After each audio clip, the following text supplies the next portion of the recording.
beautiful jellyfish, it's Tracy. Thank you so much for taking the time to watch my video. Today I'm going to be starting a series on my channel called Card Focus, and basically I spent this entire video talking about a singular magic card and all the reasons why it is so fantastic.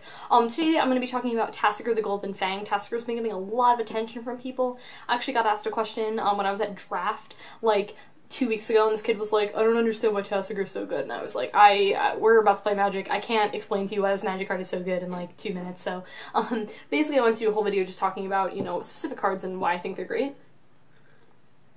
So, Tasigur is a card that is one of my also favorite Magic cards, ever, like, ever in existence, and he's being played in so many different formats right now. Like, it's kind of one of those cards that, like, unless you've been living under a rock, you've probably heard of this Magic card. You've probably seen it before. Maybe once or twice. It's on a lot of people's deck lists. He's being played in so many different formats. He's being played in Modern, Standard, EDH. I don't know anything about Legacy. I don't know if he's in Legacy or anything like that, but he's played a lot. And he's a card that control decks really love because, when you think about a type of control deck, control decks a lot of times will just be like, well, if they're not running red and they're not running like they're not doing Grixis or they're not doing what is the other one that runs red and runs lightning bolts? What deck am I thinking of that runs? Okay, totally slipping on what deck I'm talking right now. But basically, control decks won't have a lot of ways of, like, in a sense, doing damage because they're just countering your spells and things like that. So, Tasigur does a bunch of different things that control decks want to do. Is you can get a body out that's not just a Snapcaster Mage. You get Snapcaster Mage, you know, do your whole thing, and that's great. But Snapcaster Mage is a 2/1. It's gonna die to a lot of removal. If they have bigger stuff on the board, if they've got, like, a Tarmogoyf or something, they're like, my Snapcaster Mage cannot get through your big Tarmogoyf, and Snapcaster Mage just kind of sits there, J-Chills, whatever. But Tasigur's a really big body. He's a 4/5, which can be very difficult to, you know, basically get rid of, because he's got a lot of power and toughness.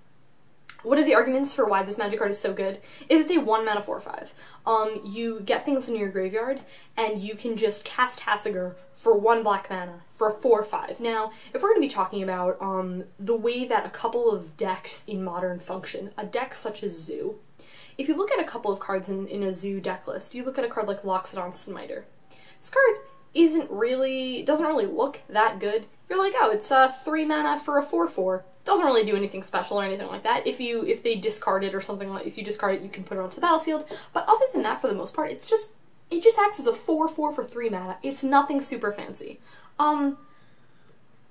One of the most famous Magic cards ever, Tarmogoyf. Tarmogoyf doesn't really do anything. It just kind of sits there. It doesn't have trample. It doesn't do anything special. It's just kind of a big body for 2 mana. It's kind of similar to Tarmogoyf in that way. It doesn't really do anything necessarily on its own, but you don't have to pay a lot of mana for it, and it just sits there, and it's threatening, and it's big, and it requires people to deal with it. The thing also about Tasigur is that you have the option of paying for him in a bunch of different ways. So say, for an example, you don't have things in your graveyard, and you top deck Tasigur on, like, turn 10, and you have, like, 6 mana on the field or something. I can't imagine why you wouldn't have anything in your graveyard, but, like, I don't know, say someone, like, exiles things from the graveyard or whatever, they play, like, a Rest in Peace or something like that, so you can still play Tasigur, and you still have a 4/5 for, 6 mana, which is not too terrible. Not really the thing that you want to be doing, but if someone does play a Rest in Peace or something, it's like, okay, well, you have Tasigur, and, you know, and then you'll hopefully be, you know, boarding in ways and stuff like that that you can deal with, like a Rest in Peace or something, so that you can use your graveyard, because graveyard hate is going to be something that's really big in a format like Modern. So, the fact that you get this crazy amazing creature that not only is it a 1-mana 4/5, it's a 1-mana 4/5 that does stuff.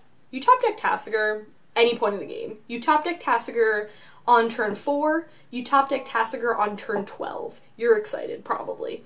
Depending on, you know, turn 4, it depends on what you have, but on turn 12, you know, when you're playing a control deck, the games have been going on probably a little bit longer. you don't just want to be swinging at them with the Snapcaster Mage, you want to be doing something a little bit more. And that was always my one thing with the way that a lot of control decks worked, was I felt like they had such like creatures that were just so small, and I didn't really like that, and that's why I was kind of like, I really like the addition of Tasigur and Gurmag Angler, because you have these really big creatures that you're not just being like, okay, I'm gonna hit you with Snapcaster Mage, or again, and it can't get through their, you know, their big block of a creature or anything like that. So the fact that Tasigur's ability is really, really good, and it's so awesome when you top deck it late game and you're like, I have nothing else to do with my mana. And that is what's so awesome about this card. Like, in my modern elf deck, I actually put Tasigur in there as like my bomb, as like something that, you know, if I play it late game, I can Court of Calling for it, which is really cool. I can Fawn Shaman for it. I can discard something to get Tasigur in my hand, stuff like that, and then I can potentially get back that creature with Tasigur, which is really cool. It's just, you pay 4 mana to mill yourself 2, which if you're doing any other sort of thing with the graveyard, like some people will run Tasigur and Gurmag Angler together, like Grixis is doing that. If you run any sort of thing where you need things in your graveyard, that's really good. So Tasigur feeds the graveyard for you. Or if someone kills your Tasigur and you have another one, you're just like, okay, you kill my Tasigur, I can delve away the stuff that I did and replay Tasigur.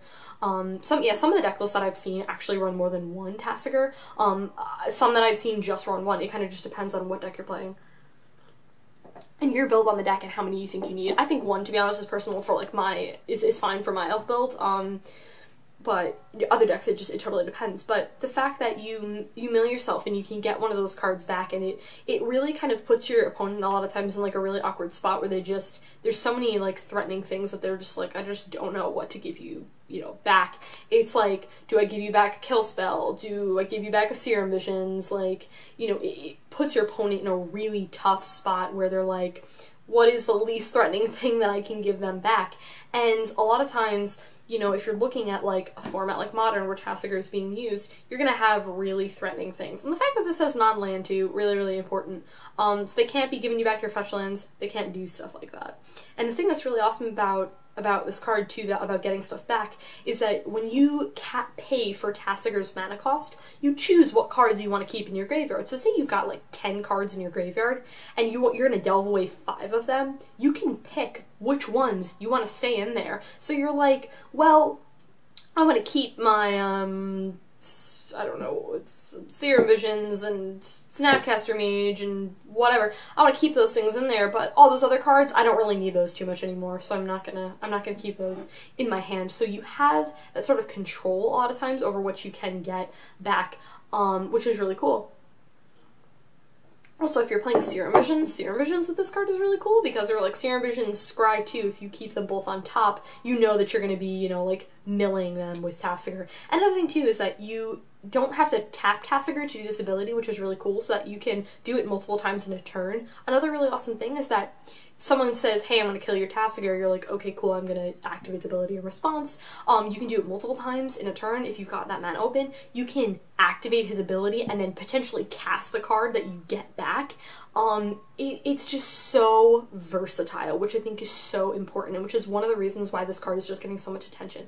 I really think that this is one of the cards that you top deck it at any point in the game, you're really excited. You've run out of answers and stuff like that. You're just like, I've got like nothing left in my hand. Tasigur gives you a use for your mana, which is cool. And something I really like about it too is that paying for his ability, really not that difficult. It's 2 colorless, and then you have the option of paying with it with a blue or green mana, or one of each. So, yeah, it's just really nice. But yeah, guys, that was pretty much it. This was an entire card focus talking all about Tasigur the Golden Fang. Again, like I said, I just think one of the best Magic cards I just think ever. I can't say enough good things I think about this Magic card. He's just so good.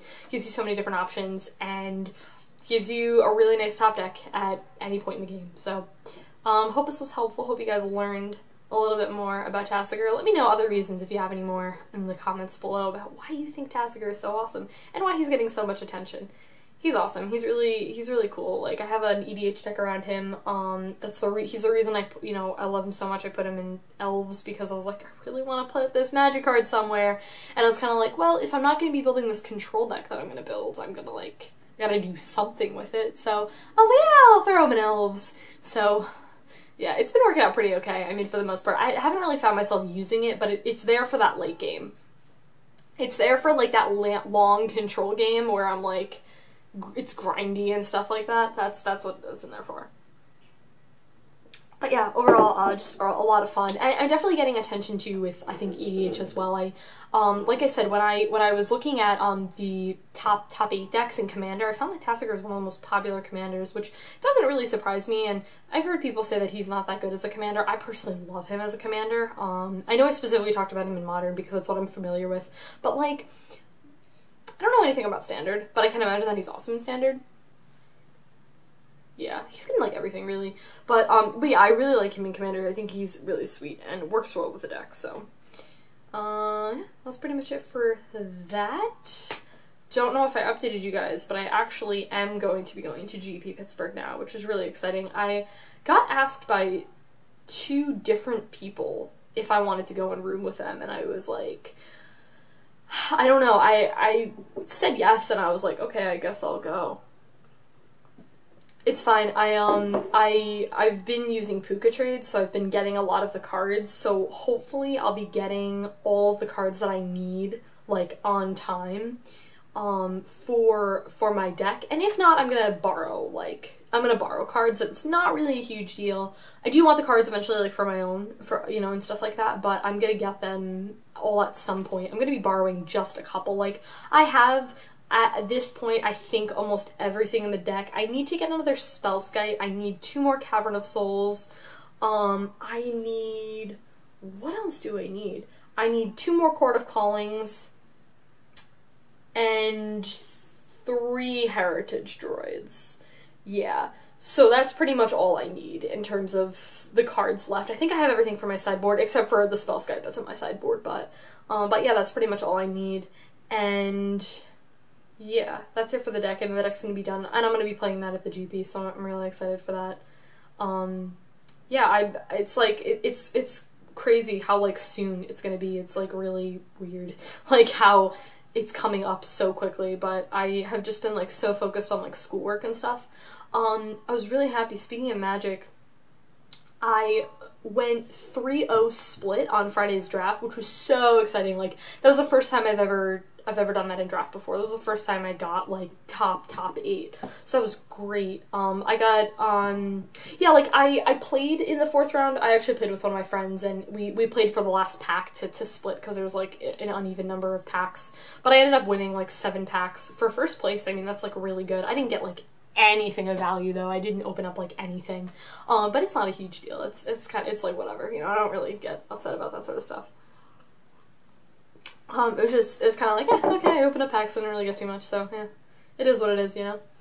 But, yeah, I got a split. I was really surprised. I built blue-white flyers again. This week, I swear I'm not going to draft blue-white flyers again. Like, I'm specifically not going to draft those colors. Like, and you know what's going to happen is I say that, and then I'm going to get past all those good cards, and I'll be like, man, why didn't I draft that? I don't want to do it again. I did it 2 weeks in a row, and I'm like, I know I have to just let the cards come to me as they do, but I don't want to draft the same thing 3 weeks in a row.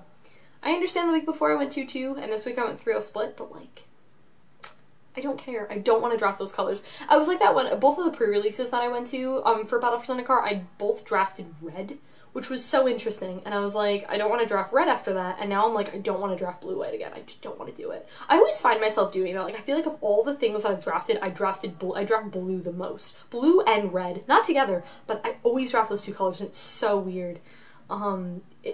It's not, to be honest, like, those are, like, 2 of, like, I hate saying, like, my least favorite colors, because I like all of the colors and what they do, but, like, I found, like, white is my favorite color, and black is my second, and, like, green is, like, my third, and then, like, then it's, like, blue, and then it's, like, red, I guess, I don't know, but, like, I just think it's, like, so interesting.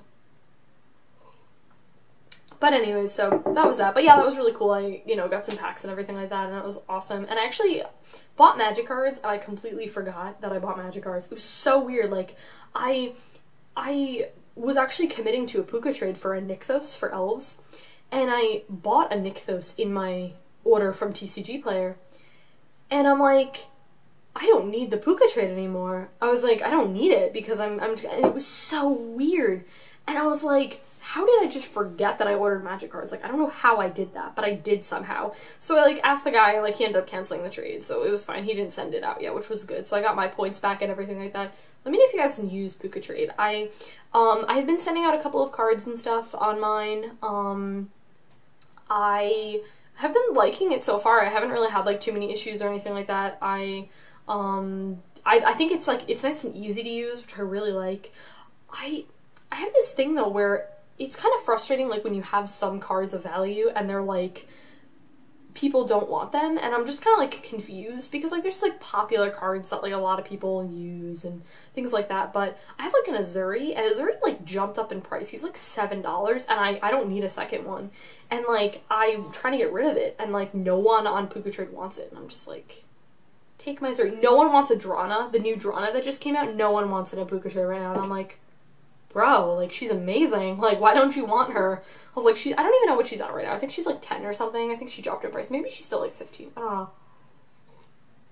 Whatever. But, yeah. Alright. That's it. Hope you guys take it easy. Enjoy the rest of your day / night, and I'll talk to you next video.